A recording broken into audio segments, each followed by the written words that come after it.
नमस्कार दोस्तों। दीक्षा ऐप का जनवरी का कंटेंट आ गया है। यह कंटेंट है प्राथमिक विद्यालय के लिए। इसका टॉपिक है प्राथमिक कक्षाओं में बहुभाषी शिक्षण। जैसे आप देख रहे हैं, पहला क्वेश्चन है, इनमें से कौन सा वाक्य राष्ट्रीय शिक्षा नीति 2020 के अनुसार सही नहीं है? तो इसका पहला आंसर है, मातृभाषा में शिक्षण में बच्चे अन्य भाषाएं नहीं सीख पाते। दूसरा क्वेश्चन, प्रथम भाषा L1 से तात्पर्य है? इसका आंसर है बच्चे की समझ की भाषा। तीसरा क्वेश्चन है, रोज़मर्रा के जीवन में हम में से अधिकतर लोग कैसी भाषा का प्रयोग करते हैं? मिलती जुलती भाषा का। चौथा, भाषा में वर्ली आर्ट पेंटिंग की कहानी देने का उद्देश्य क्या है? तो इसका आंसर है आवश्यकता अनुसार एक से अधिक भाषाओं के प्रयोग के बारे में बताना। पांचवा क्वेश्चन, शिक्षण कार्य में एल्बम का उपयोग करने से बच्चे को सभी विषय समझने में मदद मिलती है। छठा, इनमें से सही कथन है? उत्तर, भाषाएं परस्पर एक दूसरे से मिले जुले रूप में ही विकसित होती है। सातवां प्रश्न, इथोपिया के भाषा संबंधी मॉडल के अध्ययन से निष्कर्ष निकलता है कि मातृभाषा में अध्यापन से बच्चे की सभी विषय में बेहतर प्रदर्शन किया।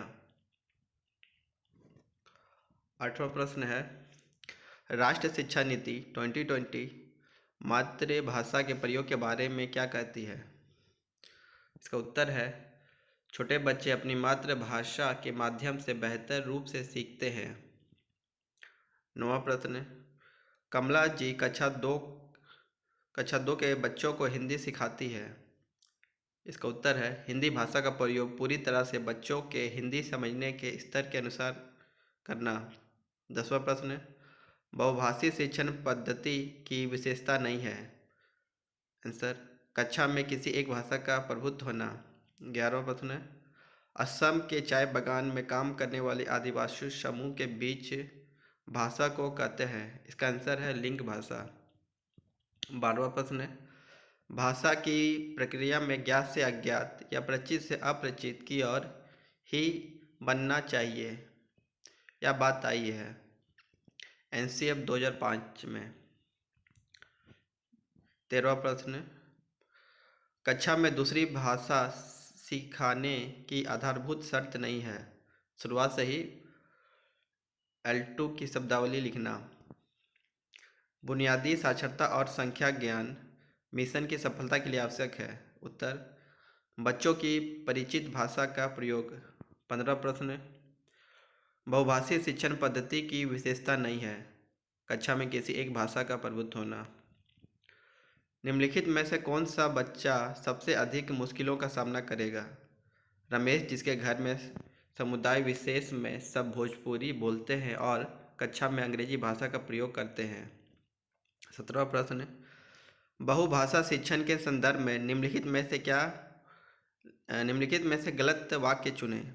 इसका उत्तर है, अलग अलग भाषाओं को कक्षा में अलग जगह देने से बच्चों के सीखने का नकारात्मक प्रभाव पड़ता है। प्राथमिक स्कूल में लगभग 25% बच्चों को आरंभिक कक्षा में गंभीर चुनौतियों का सामना क्यों करना पड़ता है? इसका उत्तर है, घर की और स्कूल की भाषा में अंतर होना।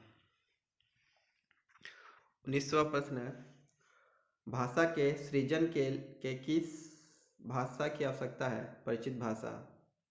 20वां प्रश्न है, इस कोर्स में हमने क्या सीखा? इसका उत्तर है, जिस क्वेश्चन और आगे भी होगा, मैंने क्वेश्चन को स्किप कर दिया। जिन क्षेत्रों में बच्चों की भाषा को शिक्षण का माध्यम नहीं बनाया जा सकता, वहाँ बच्चों की भाषा का कार्य नैतिकता और मुखी प्रयोग करना चाहिए। एक क्वेश्चन जिसमें स्टार्टिंग में लिखा होगा, कमला राजस्थान के कोटा जिले की रहती है। क्वेश्चन आगे और भी है, मैंने हटा दिया है। इसका उत्तर होगा, कमला से हाडोती भाषा में खूब सारी अनौपचारिक बातचीत करेंगे इसके फोल्ड के रूप में प्रयोग किया जाता है। फिर 22वां प्रश्न, इनमें से कौन सा कथन भारतीय शिक्षण के संदर्भ में सही है? उत्तर है, बच्चों की भाषा को दूसरी भाषा सिखाने के लिए स्कैफोल्ड के रूप में प्रयोग किया। तो हो गया, सॉरी। 23वां, आरंभिक वर्षों में बच्चों की शिक्षा का माध्यम उसके घर की भाषा ही होनी चाहिए क्योंकि। उत्तर, भाषा सोचने, समझने व सभी विषय को सीखने का आधार। 24वां प्रश्न, बहुभाषिकता का अर्थ है। उत्तर, किसी व्यक्ति का दो या दो से अधिक भाषा का प्रयोग करना। 25वां प्रश्न, इनमें से शोधकर्ता उल्फ का कथन है कि शिक्षा में भाषा ही सब कुछ नहीं है, लेकिन भाषा के बिना शिक्षा में सब कुछ भी नहीं है। 26वां प्रश्न, भाषा शिक्षण से जुड़ी भ्रांति चुनिए। इसका उत्तर है, जितनी छोटी कक्षा में बच्चों को अपरिचित भाषा में पाठ्य पुस्तकें पढ़ने के लिए देंगे, बच्चे वही भाषा उतनी ही आसानी से सीखेंगे। 27वां प्रश्न है, इनमें से मिश्रित भाषा का उदाहरण नहीं है। उत्तर, शिक्षक L2 में बोलते हैं और बच्चे L2 में जवाब देते हैं। 28वां प्रश्न, आरंभिक वर्षों में बच्चों की शिक्षा का माध्यम उसके घर की भाषा ही होनी चाहिए क्योंकि। उत्तर, भाषा सोचने, समझने व सभी विषय को सीखने का आधार है। 29वां प्रश्न, गलत कथन चुने। मातृभाषा में अध्यापन से बच्चों को अन्य भाषाएं सीखने में कठिनाई होती है। 30वां प्रश्न, आशा के कारण यदि उठाने वाले बच्चे में शामिल नहीं है। इसका उत्तर होगा, अंग्रेजी माध्यम में पढ़ने वाले बच्चे जिनके घर में अंग्रेजी भाषा का माहौल है। इसका स्टार्टिंग में शायद 30 नंबर कुछ, अच्छा इसको मैं बाद में देख लूँगा। 31वां प्रश्न है, आरंभिक वर्षों में ऑल्टो के विकास के संदर्भ में निम्नलिखित में से कौन सी रणनीति लाभदायक नहीं होगी। इसका आंसर है L2 सिखाने के लिए वर्णमाला को याद कराना और पाठ्यपुस्तक के अभ्यास करना। 32वां प्रश्न, राष्ट्रीय शिक्षा नीति 2020 में बहुभाषा शिक्षण के संदर्भ में उल्लेख किया गया है। इसका उत्तर है, जहाँ तक संभव हो सके कक्षा 5वीं तक शिक्षण का माध्यम बच्चों की समझ की भाषा हो।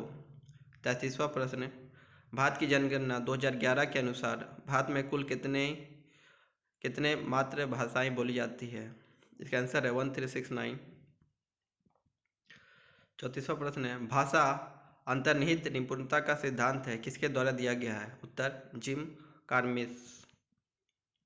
35वां प्रश्न है, लिंग भाषा का प्रयोग किस परिस्थितियों में किया जाता है। उत्तर, जब विभिन्न भाषा संबंधित समुदाय के लोग एक साथ रहते हों। 36वां प्रश्न, वह भाषा जो औपचारिक तौर पर पाठ्यपुस्तकों, शिक्षण सामग्री और शिक्षण प्रक्रियाओं में इस्तेमाल की जाती है, वह भाषा। उसका उत्तर है, शिक्षण का माध्यम लाती है।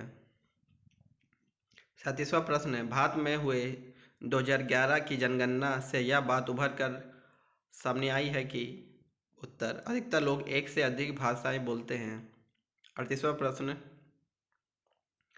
प्रत्येक राज्य और राज्य के भीतर प्रत्येक स्थानीय प्राधिकारी भाषा संबंधित अल्पसंख्यक वर्गों।